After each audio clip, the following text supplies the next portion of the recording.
ہمارے معاشرے میں جتنے بھلائی کے کام ہیں نان اسٹیٹ ایکٹرز کرتے ہیں۔ سرکار نے کوئی مسجد نہیں بنائی، وہ جو فیصل مسجد بنی ہے وہ بھی سعودی عرب نے بنائی ہے، ہماری سرکار کی توفیق سے نہیں بنی ہے۔ جتنے مدرسے چلتے ہیں نان اسٹیٹ ایکٹرز چلاتے ہیں، جتنے کنویں کھودے جاتے ہیں، میت گاڑیاں چلائی جاتی ہیں، شفا خانے چل رہے ہیں، تعلیمی ادارے چل رہے ہیں، نان اسٹیٹ ایکٹرز چلا رہے ہیں۔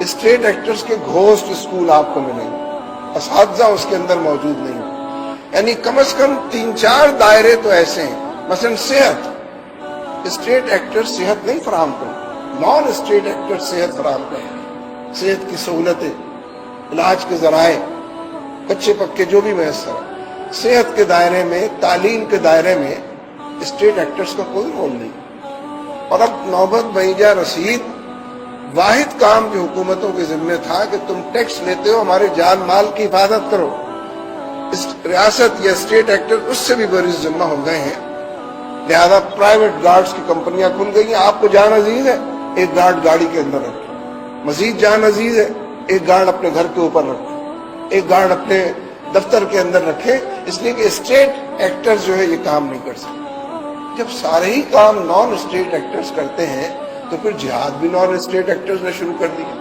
تو پھر لوگ مسئلہ پوچھتے ہیں، مفتی صاحب یہ بتائیں کہ جہاد کا اعلان کوئی اور کر سکتا ہے؟ یہ تو ریاست ہی کر سکتی ہے، تو صحت بھی تو ریاست کو کرنا چاہیے۔ علاج کی سہولتیں، تعلیم کی سہولتیں، لا اینڈ آرڈر کی سہولتیں، جان و مال کی، سب ریاست کا ہی کام ہے نا۔ جب ریاست نہیں کرتی کام، کیا ہو رہا ہے کشمیر کے اندر؟ ریاست تو کچھ نہیں کر رہی۔ اب اگر کچھ لوگ اٹھ کر چلے جاتے ہیں جہاد کرنے کے لیے تو یہاں لوگوں کے ذہن میں سوال پیدا ہوتا ہے، صاحب یہ ریاست کے بغیر کیا؟